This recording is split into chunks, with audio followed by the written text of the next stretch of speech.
You're watching StratNews Global. I'm Amitabh, Revi, and really glad to have from Yerevan, Anna Naghdalyan. She's the Ministry of Foreign Affairs spokesperson there. Ms. Naghdalyan, thank you so much for joining us. I know you've had sleepless nights because we've been trying to contact you. You've been awake all through the night, awake early in the morning. Thank you for finding such time in a difficult situation. Thank you for having me, and thank you for the patience. And I'm deeply sorry for all the changes I have to do in our schedule. Not at all. I can totally understand. What is the situation now? We've seen 3 days of attacks on both sides, or defensive postures from Armenia as well. Overnight artillery attacks. What's the latest that you can tell us about? Yeah, you know, it's already the third day of Azerbaijan's aggression against Nagorno-Karabakh, which we Armenians call Artsakh. And during the night, the fightings continue, and the defense forces of Nagorno-Karabakh have repelled successfully all the attempts of the Azerbaijani side to all the attacks of the Azerbaijani armed forces. The fightings are still ongoing, and the situation is intense, but we are resolved that both Armenia and Artsakh will be able to repel all this aggression, and that Azerbaijan's aggression will definitely fail. But there is a new development which I was contacted about like 5 minutes ago. It's information spread, disinformation spread by the Minister of Defense of Azerbaijan that Armenia actually starts shelling from the territory of the Republic of Armenia, from Varkanis region, the Dashkesan region of Azerbaijan. And I, as a representative of Foreign Ministry and as a representative of the Armenian side, say that we totally reject this disinformation. It's a disinformation spread, unfortunately, on the official level of Azerbaijan. And we know that what's behind this spread of this disinformation, it is aimed at preparing grounds for launching aggression, this time against the territory of the Republic of Armenia. And we condemn this kind of a policy, strictly condemn this kind of policy of Azerbaijan side. We want to say that all the steps they are undertaking to undermine the stability and peace in the region are condemnable, not only by us, but also by the international community. And the Azerbaijani political and military leadership will bear full responsibility for all their actions. Ms. Naghdalyan, just for people who are outside the region to understand what you're saying, you're saying that Armenia's defensive actions have been taking place in the Nagorno-Karabakh area. There has been no any kind of army attacks from the Republic of Armenia side, right? And here you have the Azerbaijanis, you're saying, were accusing you of shelling from the Republic of Armenia territory. Yes. In preparation for them to attack the Armenia. Republic of Armenia. Yes, yeah, that's correct. So, you know, unlike the July battles, we have another case of escalation when Azerbaijan attacked the Republic of Armenia in the northern part of the Republic of Armenia. Yes. So unlike this one, this time we are dealing with the aggression against Nagorno-Karabakh, which is the more eastern part. So, and it's aggression along the whole line of contact between Nagorno-Karabakh and Azerbaijan. And now with the spread of disinformation, they are trying to get relevant grounds to prepare like to prepare information war campaign in order to launch an aggression against Armenia. It's for us, it's the tradition of their policy. It's always they are like doing that. Whenever they want to do something, they try to accuse the other side. Just going back in terms of the information that has come out officially now, your counterpart, Shushan Stepanyan, the press secretary for the Minister of Defense, their latest information we got from there was that 49 Azerbaijani UAVs, 4 helicopters, 80 armed vehicles had been destroyed in Armenia's military position. Is that correct? Is that the latest? It's whenever we say Armenia, just one correction. Whenever we say Armenia, as the battles are happening in Nagorno-Karabakh, it's a Nagorno-Karabakh Defense Army. We just Armenians are used to say Armenia, but it's Nagorno-Karabakh Defense Army. So yes, that's the latest. And here we have, you know, in this aggression of Azerbaijan, I will underline 2 main critical points. You know, we had before this aggression, we had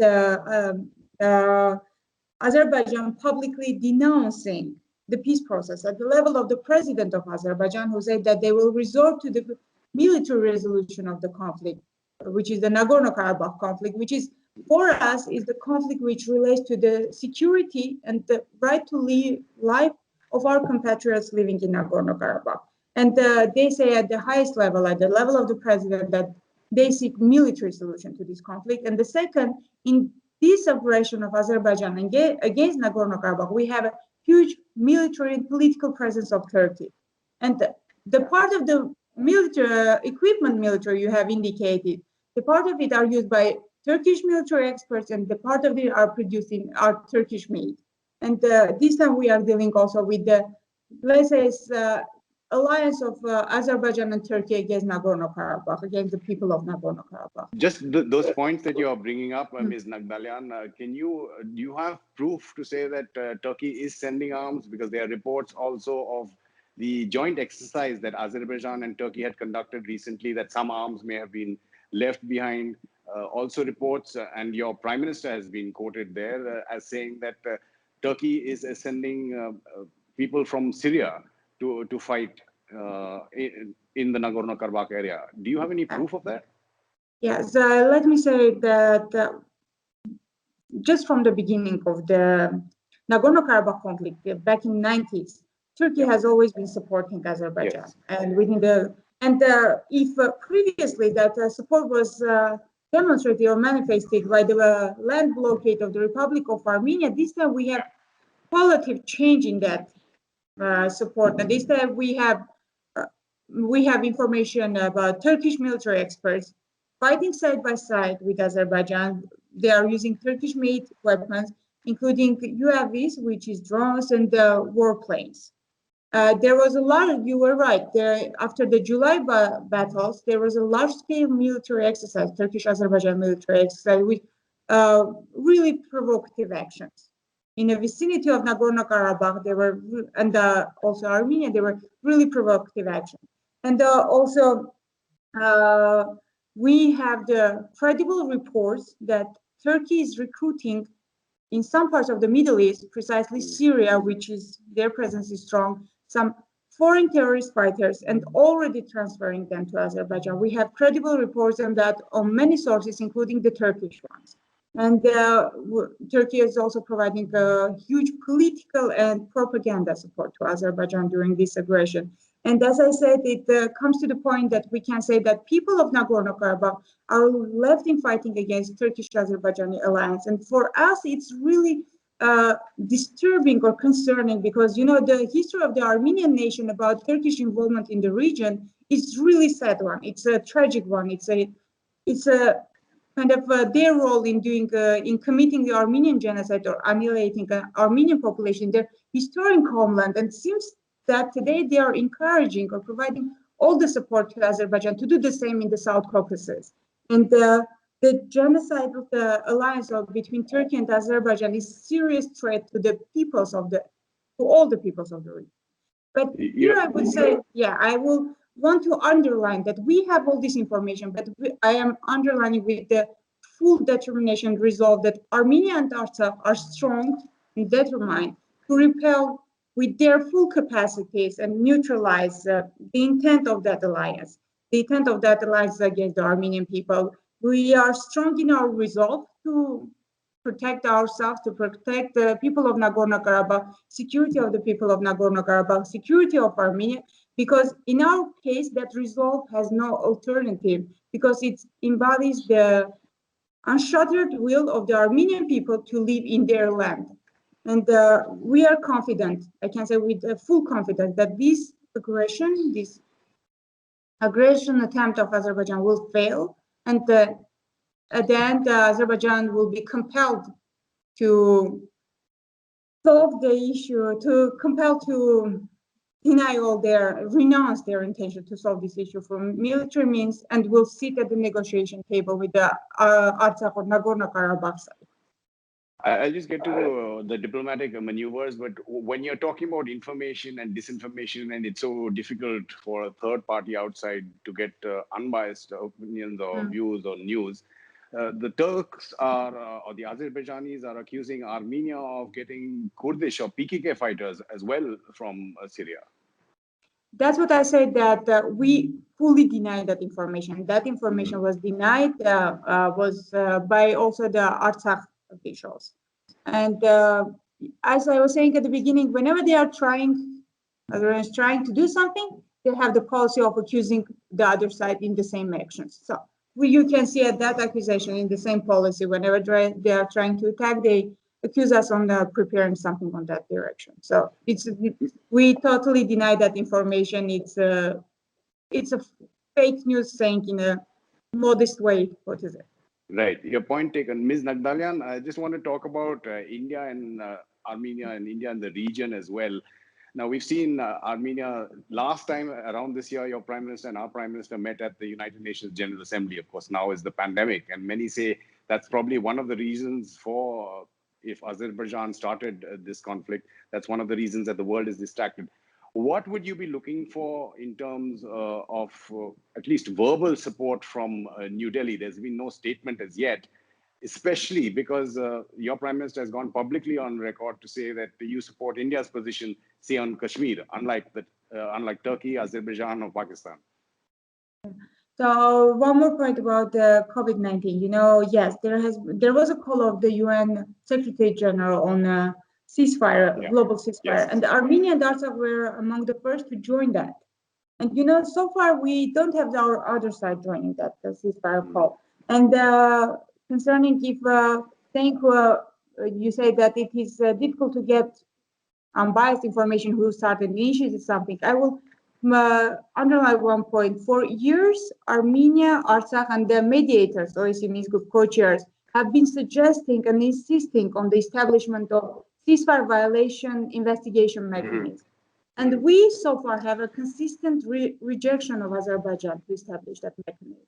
And if they don't want to instigate these, like if they are not the ones saying, initiating aggression, then we don't understand why so far they are completely denying and rejecting the establishment of the mechanism. And even they recently, on September 25, they rejected the resumption of the monitoring mission of the OSCE, personal representative of the OSCE chairman in office, which it was a monitoring mission along the line of contact saying what are the developments. And they, on September 21st, they rejected the resumption of the monitoring mission, while the other sides, Armenia and Artsakh, accepted that.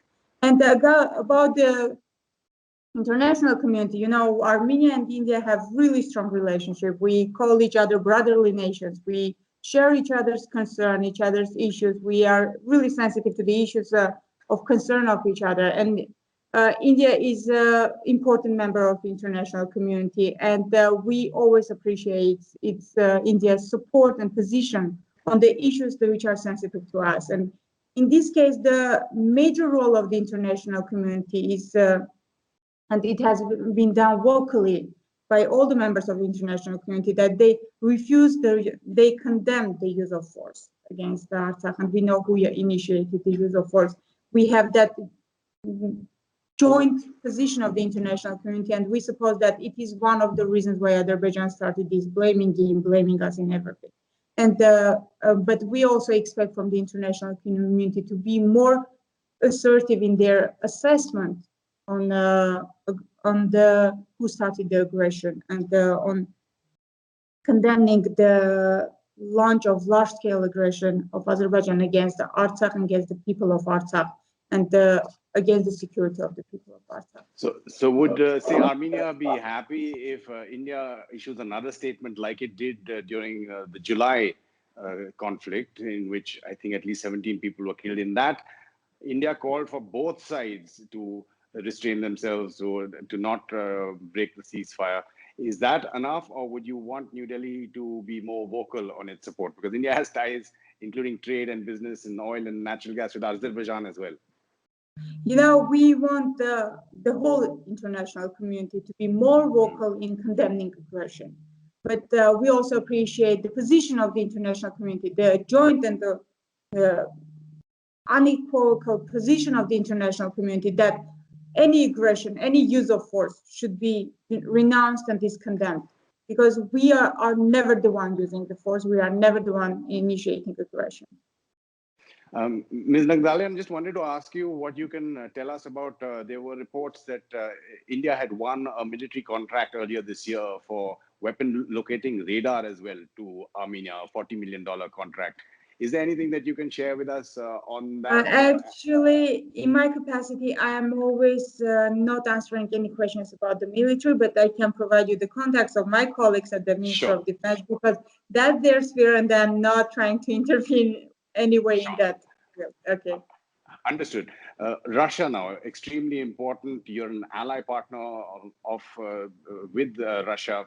There's a military base near Yerevan as well with nearly 5,000 troops. How is Russia dealing with the situation? Both Sergei Lavrov and I think President Putin have also spoken to leaders on both sides. Is Russia in a position to try and calm down temperatures and bring ceasefire? You know, you are right. Russia and Armenia are allies, and our relationship with them is constructed within the logic of allied relationship. But at the same time, Russia is the co-chair of the OSCE Minsk group. Co-chairmanship is one of the co-chairs, and that co-chairmanship is the only international format which has an international mandate to mediate in the resolvement of this conflict. And they have also one more important function to do, is the restraining any aggression, like preventing any aggression, any aggressive steps. And in this case, we are indeed in constant contact with Russian side, with the ministry is in constant contact with its colleagues, but we are also in constant contact with two other co-chairs, and with all that system is working in order to take steps on the de-escalation, and we are in contact. Minister had phone calls. You are right, with Sergei Lavrov, the Prime Minister talked, but also the Prime Minister talked to the President Macron, and the Prime Minister and Minister also talked to the Undersecretary of the United States. So all the system of the co-chairmanship is in contact. The Minister is keeping contact with the co-chairs themselves, and they are provided with all the information on the ground, operative information on the ground, on developments, and all this system of co-chairmanship is really useful in trying to take steps to de-escalate the situation. And of course, the Russians' role is the role of Russia is also specifically emphasized in that process. Just wanted you to tell us what information you can give us about, say, civilian casualties or destruction in those areas. You know, at the first day of the aggression, Azerbaijan was using a lot of drones, UAVs, and it was Azerbaijan was deliberately targeting civilian population, civilian infrastructure, it is schools, living settlements, and yesterday we had the report of the two civilians killed. Child was killed. 9-year-old child was killed, and mother was.